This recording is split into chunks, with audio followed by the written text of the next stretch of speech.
Саламатсыздарбы? Бул видеодо мен өзүмдүн англис тили деңгээлимди кантип өстүргөнүмдү айтып бергенге аракет кылам.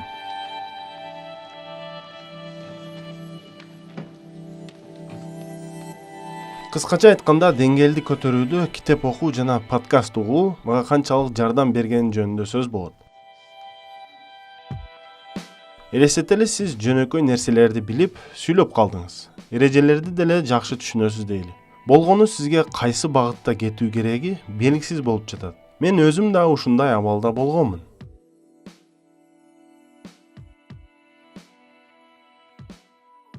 Подкаст. Подкаст деген сөз эки сөздөн куралган сөз. iPod жана cast. Кыскасы, бул каалаган убакта интернеттен көчүрүүгө даяр аудио материалдар. Смартфондон угуу үчүн өзгөчө тиркемелер бар. iOS системасында Podcasts, Android системасында бир нече тиркемелер бар.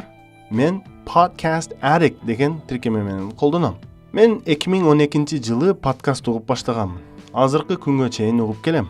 Мага жаккан топ 3 подкасттар Stuff You Should Know, Freakonomics, This American Life. Freakonomics деген подкасттын мисалында айтып берейин.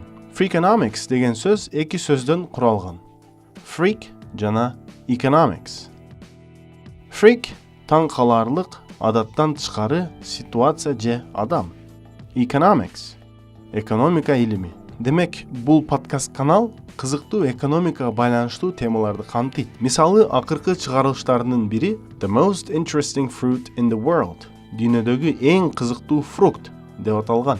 Ал чыгарылышта банан тууралуу, анын кызыктуу тарыхы, азыркы дүйнөлүк экономикадагы орду тууралуу айтып беришкен. Биз күндө бир жака жол жүрөбүз, кезекте турабыз, жөө басабыз, бакта иштейбиз. Кыскасы, көңүлүбүз бош болгон учурлар аябай көп. Ошол убакытты подкастка окшогон нерселер менен толтурса болот. Биринчиден, бул кызыктуу маалымат, экинчиден, англис тилин үйрөнүү. Мен сиздерге транскрипциясы бар подкасттарды сунуштайт элем. Аудиодо айтылгандын баары текст түрүндө болсо, аны да карап уксаңыздар болот. Тилекке каршы алар аз эле. Freakonomics жана This American Life подкаст каналдардын тексттери бар. Бул деген сөз, сиз угуп жатып, анын текстин дагы карап турсаңыз болот. Текстти карабай деле угуу керек.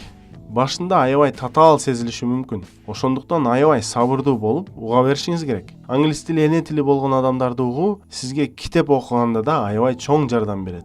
Өзүмдүн тажрыйбамдан айтсам, мен 1 жыл бою Stuff You Should Know деген подкастты угуп жүрүп, китеп окуганда алып баруучулардын үнү менен окугандай сезилчү. Көп сөздөрдү да ошентип кечке угуп, анан аларды текст түрүндө көрүп, түшүнүксүз болсо изилдеп түшүнүп үйрөнгөм.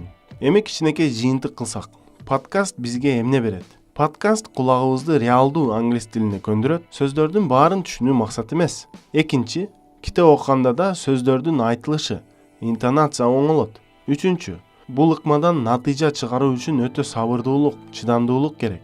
Бирок эгер айлана чөйрөдөгү нерселерге кызыксаңыз, бул оңой эле болушу керек. Мисалы, мен өзүм биринчи орунда кызыктуу нерселерди үйрөнүү, анан тилди өркүндөтүү максаттарын койгонмун.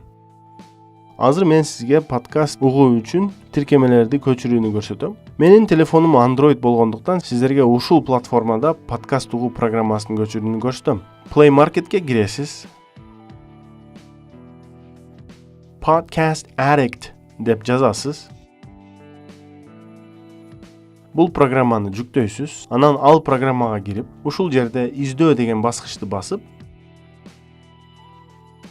Использовать поиск iTunes деген жерге чымчыкча коюп, анан сизге керектүү подкастты издейсиз. Мисалы, Freakonomics деп жазабыз. Издейбиз. Анан ага басып, эпизоддоруна киребиз. Кааласаңыз жазылып койсоңуз болот, же сизге жаккан эпизоддорду издеп көчүрүп алсаңыз болот. Төмөнкүдөй. Эми кааласаңыз ушул подкасттын сайтына кирип текстин да окуп уксаңыз болот. Дагы бир жолу айтып кетүү керек.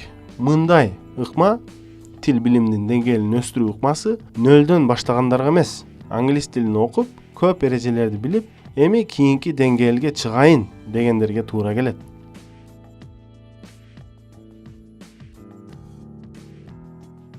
Сизге бул видео жакты деп үмүттөнөм. Биздин каналга жазылып коюңуздарды суранам. Биздин онлайн курстарыбыз жөнүндө видеонун астында маалымат алсаңыздар болот.